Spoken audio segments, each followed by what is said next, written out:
Hey everybody, it's Ryan. Welcome back to How Farms Work. We are headed to the field that we seeded down with Andrew, and we are going to be marking emergence with flags. So he did different passes between starter and non-starter, and it'll be interesting to see how the emergence compares between the two different passes. So we're going to take some flags out, mark them, and follow up the next few days with different flags to see how they compare. Go on. What do we got today? Flags. Flag emergence out here. Cool. So. We're out at the field of mine that we planted with the 6 row, and we're out here to check out emergence. As of which, I'm seeing some. Yep. So I should grab my iPad and then we can look at, because we've got a starter trial out here too. A couple of the passes didn't have starter, and be interesting to see the root difference between those and the ones with the starter. Let me grab my iPad. Okay. So we started mapping the starter up a few rows here. So safe to say we'll dig in these rows here, then we'll go over about probably 18 rows and dig there and see what the difference is on emergence and roots. Okay. Closing system, this had the furrow force and did a really nice job. You don't really see much of there's no trench here. Between the closing wheels and where we had the row cleaners, the residue management, where we had that set, and the closing system, we didn't trench, we didn't move any dirt sideways. And if we look at plant to plant, pretty consistent. Now we haven't had much for rain since planting, so this ground is pretty hard, and this is a heavier clay content soil. What we want to see is a consistent spike across all these. Now we don't have one there. We're right there, right there, right there, right there. Pretty consistent. It is, yep. And this has been the most challenging year since I've been in this area. This will be my 7th growing season here. And you could have everything set up perfectly on the planter. You could have the best hybrid for emergence on corn, and we're still not seeing 100% emergence. I mean, at the very best, we're seeing about 90%. I've been out flagging them. Different planting dates made a difference. So this was planted May 1st.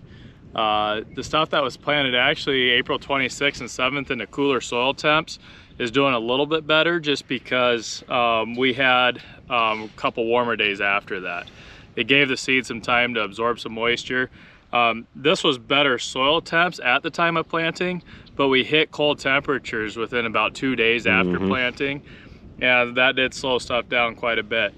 I've seen a big difference even, I was looking at some no-till bean stubble planted the day before this was planted, and just from this morning till this afternoon we saw a big difference. Where we had plants that were about like this morning, they're now, we're starting to see a separation in the leaves already just in one day.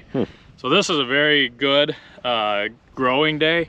They're talking probably in this area there's 91% chance of about 4/10 of an inch of rain for tomorrow. Will be awesome if we get that. If we don't get that, a lot of us will be holding our breath, hoping for that next chance of rain, which is coming up in a week. Yep. So, but yeah, so for right now, I think I got enough flags. We can flag with and without starter and see what the difference is in both spots. Okay. I'm also going to dig a couple of these plants up and take a look at what the roots look like for both. So we can do the dig first. Yep. So I'm going to try to dig this up without disturbing the roots. I'm getting underneath the seed there. Okay, so that's what our root system looks like without the starter. We'll dig a couple of them so we have a good comparison, but I'm guessing they're going to be pretty similar. How much those? Oh, they don't look like they're following the trench. No, nope. Branched off pretty good. We got some nice root hairs there, but definitely not any too much length on the roots. I like to see more root growth than that right now. This did not have the starter fertilizer on it. Okay. Let's go look at where we do. So we're seeing It's a little bit more growth.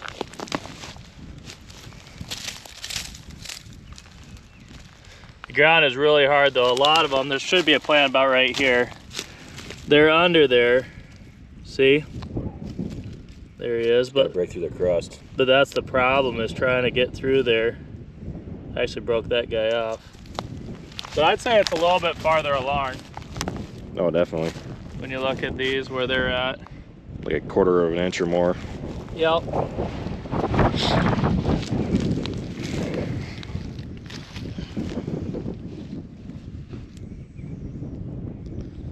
There's a pretty lot more root growth there. Oh yeah. Now these were without the starter. There's one. What do you think was better for starting fertilizer? Do you think that dry fertilizer did better or liquid does better? They kind of do two different things. So the dry, banded dry fertilizer, you know, you can't get that too close to the seed, but you get the benefit of placing nutrients within relatively close distance to where the plant's going to take them up. I still like to have liquid on the systems with the dry because you know, I think of the liquid starter fertilizer as like baby food for this plant. You know, when these roots are this small, they're searching for nutrients, and you know, yes, we'll broadcast dry fertilizer in a no-till field like this, but the chance of these roots hitting some of that fertilizer is going to be kind of slim. You know, hopefully the fertility level's at a point and you've got the moisture and the heat to have those nutrients be available to the plant. But when you put on liquid plant food, you look at the difference of the roots there, that plant's going to find it right away, especially with the placement where we're putting it really close to the seed. The plant doesn't take any effort for it to find it. And then using a good fertilizer that's going to have not only your macros, your NP and K, but also some of the micros that are needed, like iron and copper and manganese. It's going to be a fully fortified or a complete package for that plant, so that's not lacking anything right away. But yeah, big difference there. You know, sometimes you'll see a big yield difference at the end. Depends on what kind of year it is, how stressful it is. You know, moisture, when the plants actually pollinate, because usually the plants that have the starter fertilizer will be a few days ahead, and they might pollinate in different, it could be adverse conditions compared to the plants that were a little bit farther behind.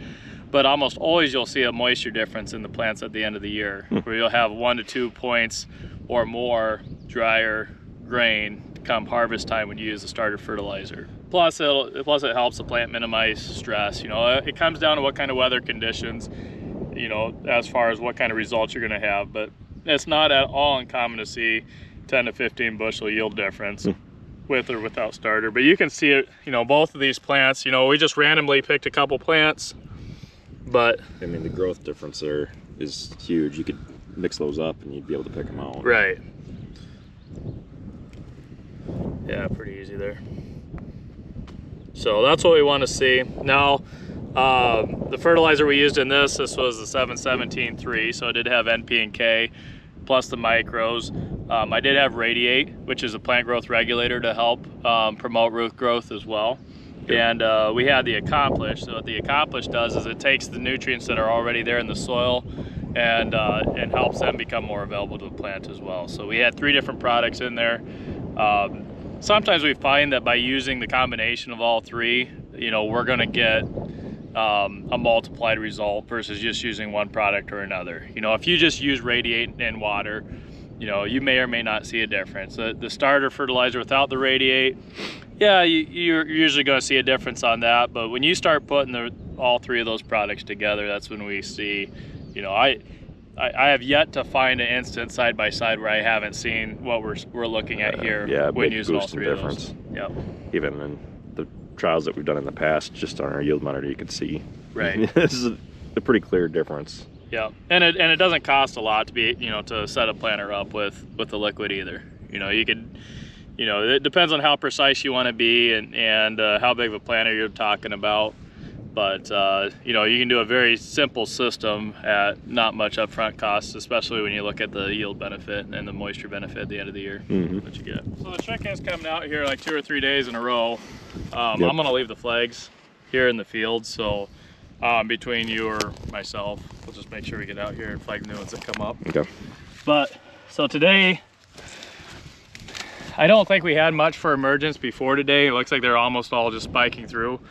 So the only ones we're really going to worry about today is the day 1 flag, which is this green flag. And in a perfect world, every plant would have one of these. I usually do roughly 20 feet. You know, 17.5 feet's 1/1000th of an acre. Okay. So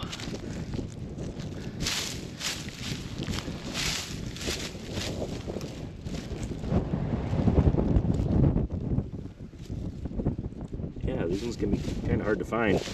yep. There's one. There's one. It's important to be out here at emergence, because I've gone back and tried to do this, you know, a few days later and just determined by plant size when they came up. But the interesting thing I've noticed is that, you know, I'll come back and look at a couple plants that were both marked as day 2, and they'll be different sized.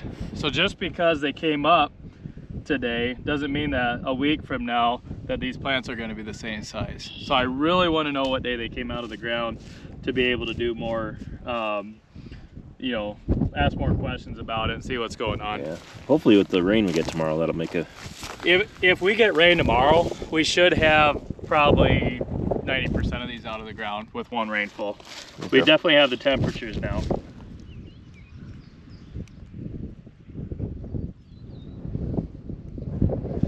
No matter how much tech you have on a planter, you know, you're just never going to be 100% perfect. But it's just being able to attain as close to that as you can get. All right, so we're standing right in the middle of Travis's Pass. Okay. So if we go back this way, should be able to tell the difference looking at the ground between the 2 closing systems. Should be right in here. So this is, Travis planted this one, and I planted this one. So you can see there's a little bit of a ridge in between here. See that hump? If you look really close, you should see the marks from those schlegels through there. But the main thing is, see how there's this little hump? Yeah. Right between, and you can still see a little bit of a slot right there where the disc openers went. Yep. And then right here, you don't have that. So there's no ridge right by the seed. And no straight slot. Yeah, you can definitely tell looking in there, you got that little hump. Yeah. Right in the middle. So I'm just gonna stick a bunch of these so we can walk back out. Tell the difference. Yep. Especially if we get that rain right away tomorrow. Within a day or 2, you should see quite a big difference in emergence out here. We got our plants that have emerged marked, so tomorrow I'm going to come back through and have a look to see how and if the rain makes a difference. So I'll see you then. It is now day 3 of flagging. It started raining just over probably 36 hours ago. So it's been about a day and a half since the rain turned on. And we're coming out here to mark the 3rd day emergence plants. So, got one right here. Something that I'm noticing compared to yesterday is that it's a lot easier to put the flags in. So I've got half the first row marked. Well, I've only put 4 more flags up so far, but what I'm noticing as I'm going along is that it's a lot easier to put the flags in the ground. When I came out here and did this yesterday, I don't think that the moisture had soaked down enough to even reach the seed, and when I was putting the flags down in, I put them in maybe half an inch, and then they just stop and it got really hard. But what I'm noticing now is that I can put them in the ground and they sink right in. So I'm gonna keep marking these. There's been quite a few that have popped up since yesterday. Is that one right there? Yes, sir.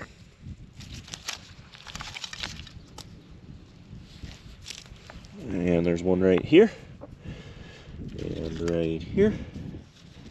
This is the row that had the starter on it. And the green flags are all day 1, blue flags day 2, and then day 3 are yellow flags. So a few yellow flags in here, not too many blues, but most of them are green for when we first started flagging. And that's what starter will get you. Thankfully, I had just the right amount of yellow flags. If there was one more seed emerged, not saying that would be a bad thing, but if there was one more seed emerged, I wouldn't have a flag. So we're gonna walk up here and have a look at the non-starter, and you can really tell the difference. I used most of my day 3 flags up here. These seeds really needed the moisture to break through the soil. So we've got a couple green flags. Yesterday in total, even though we had moisture when I was flagging, I only put out a total of 10 blue flags, and most of them were down on that lower one. So there's a huge difference in the starter. We've got one more day to flag, and we're gonna see how it looks tomorrow after this rain has more of a chance to soak in. I'm sure that we're gonna see quite a bit tomorrow yet too, because this moisture has just really kicked those seeds into gear and started putting those shoots up. What the heck? Who does this guy think he is? Standing out in my own field. This is one of the most challenging emergence years I've ever seen. Been looking at a lot of these fields, and it seems like this year, if you get them to emerge within 4 days, you're doing really well. This is May 1st. May 1st? It's been 20 days. Ouch.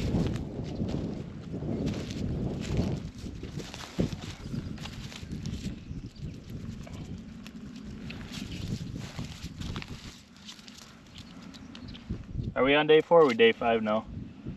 4. Technically, okay. So that's got just about every plant. Let's see what's going on there. There he is, he's there. It's not growing very fast. This soil is cold. It has been too warm. But at this point, do you want it to get real hot before they all get emerged? Because it's gonna take heat to get them to grow. Even in the soil though? Yeah, because like this guy here, I mean, he's just looking for some temperature to, you know, if they think it's cold, they're gonna not really want to come out of the ground. And so there should be one here too. So this year, more than other years, I've really seen how the, you know, fertility and fertilizer and having liquid goes hand in hand with the technology. I've always thought it did. That guy, well, he tried. I caught him with a knife, I think. But yeah, it is the refuge one. And it definitely was struggling. I don't think he would have made it anyway. So this is what happens when you got temperature changes. You know, it tried growing, then didn't know which way was up because it couldn't figure out where, you know, normally it's going to be warmer above ground, so they're going to want to grow up. But then when it gets colder above ground, they corkscrew like that and start growing down. And sometimes they just run out of energy and can't do anything else. He's gonna make it yet. Spacing was a little bit off on that one. Are they forecasting any warmer days? It's supposed to be in the mid-70s. It's warmer than it's been. Yeah. Beginning of that, well, yeah, we're wearing sweatshirts today. Would have changing the planting depth to either shallower or deeper had an effect? Yeah, it could have gone either way. So the deeper they are, the more they can struggle coming up out of the ground. The main thing when planting and trying to figure out what depth to go is to plant in a moisture. And if you plant them too shallow, that moisture can get a little bit inconsistent. You can get more residue in the trench, in the furrow, and it could cause some germination issues. I don't like typically going much shallower than 2 inches. If you go too deep, you know, that it could definitely be an issue because your seed will just run out of energy trying to come up out of the ground.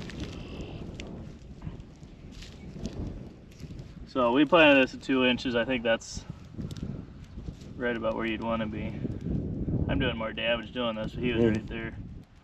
So I'm okay. I think there's going to be a few plants. They're there, and they're germinated. We didn't find one single kernel that's not germinated.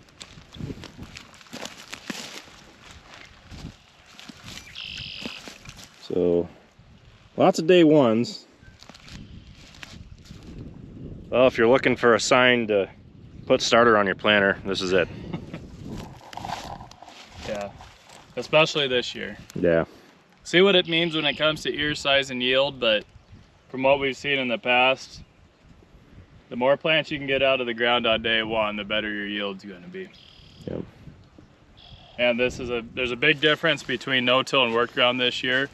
In some cases, no-till's doing better because there's a lot of corn planted into worked ground that just didn't find moisture. It dried out so fast. Planting date was a big thing. It looks like April 26th was probably close to as ideal of a planting date as anything. The soil temperatures were better on May 1st when we planted this, but then it cooled off so bad.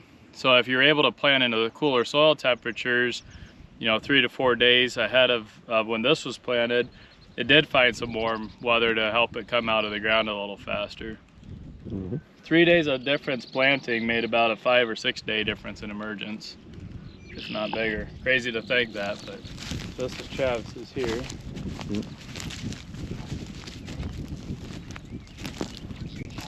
There's a difference though. Oh yeah, especially right here. This is About more consistent. Plant. Yep. There's a late guy.